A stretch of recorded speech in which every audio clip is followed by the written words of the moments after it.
My name is Susan Carlyon. I'm going to talk about the heroin epidemic in our area from my perspective, the perspective of a mom whose heart is shattered because my son Adam died 5 weeks ago today at the age of 22. We knew that Adam was a heroin addict because he told us. He came to us 2 times asking for our love and support to help him get out from under the gripping hands of heroin addiction. Adam had tried to break free of it himself, but it had too strong of a hold on him. Adam made all of the phone calls himself to try and get help. He got frustrated, as did we, and wanted to know why no one was willing to help him when he was asking for help. The free places had waiting lists miles long. All of the other places wanted thousands of dollars up front, and the total bill was in upwards of $36,000. Adam entered a detox program, and when he was released, he stayed clean for 18 months. Then the drug dealer he had bought the heroin from ran into Adam at the Chapel Hill Target and took him by gunpoint to an ATM and forced Adam to withdraw a lot of money from both his checking and savings accounts. The dealer started hounding Adam, wanting him to buy heroin.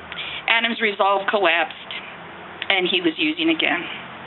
The second time Adam came to us after trying to stop taking heroin, he told us he had to do more this time, and he did. This time, after he was released from detox, he went to outpatient classes, talked to drug counselors, psychologists, attended meetings. In fact, he attended class the morning of the day he overdosed. We had just returned from a fabulous week at our favorite beach, Topsail Island, where we had our Adam back, the Adam before drugs overtook his life. He was doing so well. The coroner kept having more tests run because she couldn't find anything that would explain his death. The police could find nothing at the house. They found nothing in his system. They did a complete autopsy. Finally, she called to tell us that she had found pure carfentanil, otherwise known as the elephant tranquilizer, in his system. It was not mixed with anything. Someone had sold it to him as heroin, and it was the deadly, deadly elephant tranquilizer. She said Adam would have stopped breathing in 1 minute. He was brought back 6 times, but there was too much damage to his brain, and we had to make the heart-wrenching decision to take him off of life support. Our hearts at that moment were shattered forever. We know who started Adam on heroin, and we are investigating to find out who gave him the elephant tranquilizer that killed him.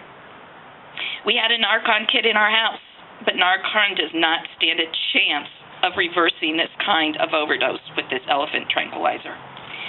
You hear on the radio and you read in the newspaper and you see online all of the staggering statistics, but no one knows how it feels unless you have lost a son or a daughter to this dreadful disease. And yes, it is a disease. No one wants to be addicted. It is pure hell. I know what went on in our home and in our family, but I will never truly know the physical and mental pain that Adam was in every minute of every day. He was far stronger than I could ever be. There is no drug that is more addictive than heroin. One time, and you are addicted. It doesn't matter if you inject it or snort it. I'm here to tell you, you're addicted. Adam never once used a needle. The nurses at the hospital said what beautiful veins he had. Right, he had never injected heroin. He had snorted it. And even that way, death in a minute. I do not blame my son.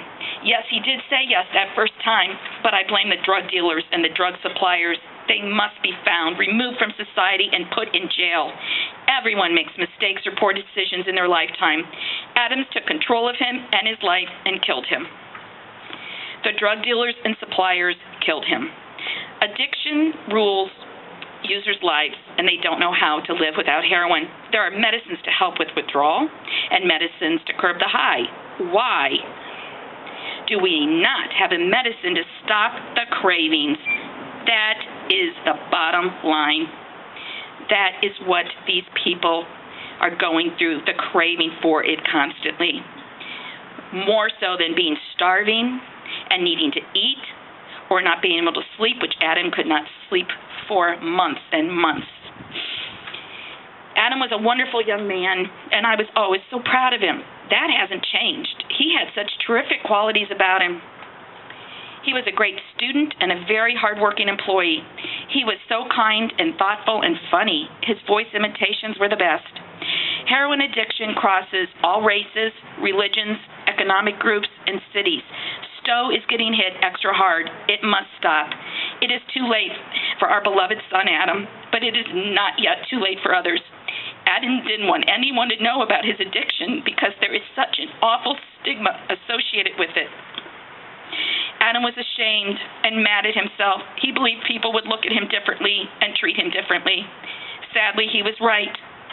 If Adam had died from cancer or in an accident, I would not be getting asked the rude and insensitive questions that I'm being asked, nor would people be making the ignorant comments that they are making. Addiction is a mental illness. It is a disease. Adam was in no way a bad person. Adam made me a better person. He would tell me, "Mom, don't judge. I am asking all of you to not judge." Adam also told me numerous times that his addiction was not my fault and that I couldn't control it. He said frequently that he had to be in charge of himself and his addiction.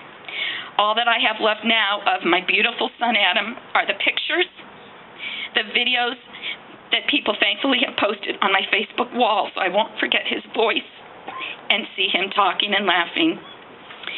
And my memories. I wear this necklace every day. I keep it next to my heart because Adam's ashes are in it. My heart is broken forever, and I will never be the same. Adam's death should never have happened, and yet it did. We are losing our children to this epidemic daily. Something must be done now. Thank you.